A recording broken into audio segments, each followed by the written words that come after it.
Hello students, class 9 physics का motion chapter पढ़ा रहे थे, जिसमें आज का टॉपिक है एक्सेलरेशन। स्पीड पढ़ लिए, वेलोसिटी पढ़ लिए, अब एक्सेलरेशन देखते हैं क्या होता है। Acceleration is the rate of change in velocity to the change in time, यानी कि rate of change in velocity मतलब क्या है। रेट, किसी भी चीज़ का रेट जब निकालते हैं मतलब पर यूनिट टाइम उसकी वैल्यू निकाल रहे होते हैं, यानी टाइम से डिवाइड कर रहे होते हैं। जैसे कोई भी काम हम कर रहे हैं तो 5 जूल काम किया, 10 जूल वर्क किया, जो भी है, लेकिन उसी को रेट निकालने लगेंगे, यानी कि पर यूनिट टाइम में कितना वर्क किया वही हमारा पावर हो जाता है। उसी तरीके से अभी तक तो हम लोग वेलोसिटी निकाल रहे थे, change in distance upon time, change in displacement upon time, या डिस्प्लेसमेंट जितना कवर किया अपॉन टाइम। तो इसी वेलोसिटी के टर्म्स में अब एक्सेलरेशन देखते हैं, change in velocity upon time, यही क्या हो जाएगा, एक्सेलरेशन। तो इसी को रेट बोल देते हैं, पर यूनिट टाइम में जितना चेंज होगा वेलोसिटी में वही रेट हो जाता है। तो एक्सेलरेशन को ए से दिखाते हैं, लिखा है it is denoted by symbol a. A से डिनोट करते हैं क्योंकि ऐसे एक्सेलरेशन होता है। Acceleration equal to change in velocity upon time taken, ठीक है। इसकी यूनिट क्या होती है, मीटर पर सेकेंड स्क्वायर। जैसे यूनिट निकालना है एक्सेलरेशन का तो वेलोसिटी की यूनिट ऊपर लिख लीजिए metre per second, upon time की यूनिट लिख दीजिए सेकेंड। तो ये सेकेंड और ये सेकेंड क्या हो जाएगा, सेकेंड स्क्वायर। तो मीटर पर सेकेंड स्क्वायर हो जाता है एक्सेलरेशन की यूनिट, ठीक है। अब इसमें देखते हैं एक न्यूमेरिकल, जिससे ये टॉपिक क्लियर हो जाएगा।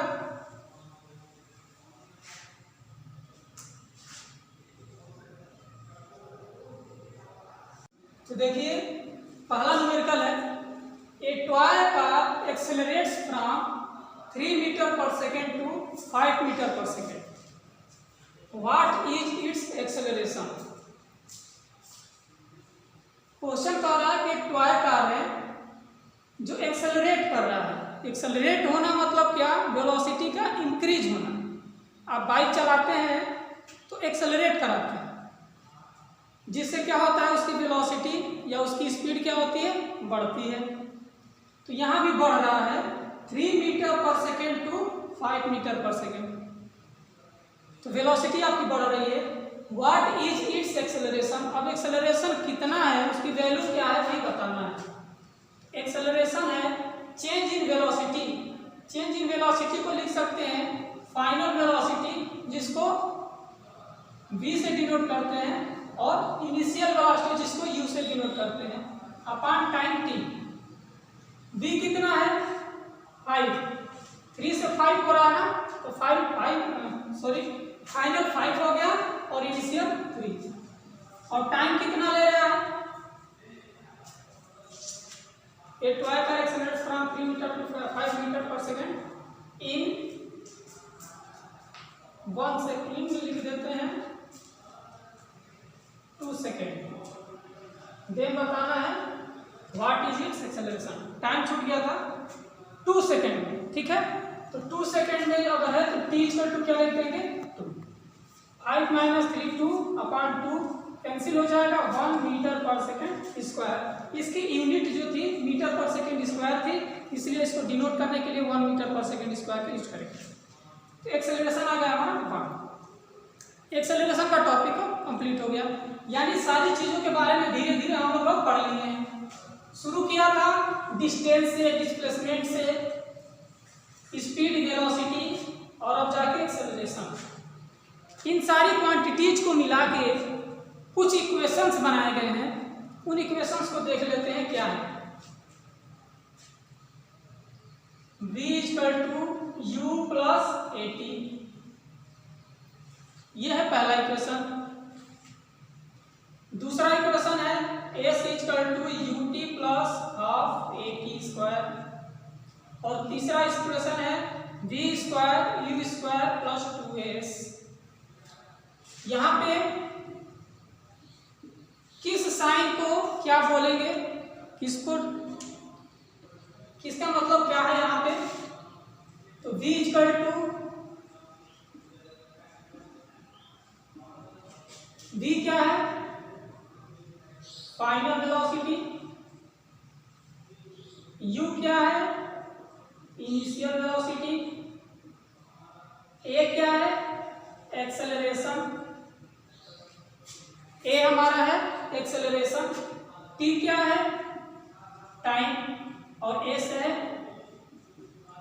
डिस्टेंस या डिस्प्लेसमेंट। देखिए यहाँ पे एक्चुअल अगर कहें कि एग्जैक्ट कौन सा होता है, तो एग्जैक्ट हमारा डिस्प्लेसमेंट ही होता है, यस, ठीक है। आगे की क्लासेस में डिफरेंस समझ में आता है। डिस्टेंस भी कह देते हैं। डिस्टेंस और डिस्प्लेसमेंट का मतलब तब तक चेंज नहीं होता है जब तक डायरेक्शन चेंज नहीं होगा। अगर किसी एक ही डायरेक्शन में हम मोशन करते चले जाते हैं तो जो डिस्टेंस की वैल्यू है और डिस्प्लेसमेंट की वैल्यू है दोनों सेम रहती है। लेकिन अगर हम अपना डायरेक्शन चेंज करना शुरू कर दिए, ठीक है, अभी ईस्ट में जा रहे हैं, थोड़ी देर बाद हम नॉर्थ में चले गए, ऐसे हम अपना डायरेक्शन चेंज करने लगे तो डिस्टेंस और डिस्प्लेसमेंट का फर्क पड़ता है, और जिसके वजह से कि एस की वैल्यू चेंज होती है, डिस्प्लेसमेंट ही इसका असली वैल्यू है, ठीक है। ये फर्क हमने पहले लेक्चर्स में बता चुके हैं। तो ये होते हैं इक्वेशन ऑफ मोशन, जिनका प्रूविंग बताएंगे, ठीक है, कि कैसे आता है, ये कहाँ से आता है, ठीक है। इसके पहले इन इक्वेशंस के बाद थोड़ा सा ग्राफ के बारे में जान जाएंगे कि वेलोसिटी टाइम ग्राफ क्या होता है, डिस्टेंस टाइम ग्राफ क्या होता है, एक्सेलरेशन टाइम ग्राफ क्या होता है, और सब में किस वैल्यू को निकाला जाता है और किस में किस चीज़ का क्या मतलब होता है। ग्राफ अगर देख लेंगे तो उन्हीं ग्राफ के सहारे इन तीनों इक्वेशंस को प्रूफ कर देंगे, और ऑलमोस्ट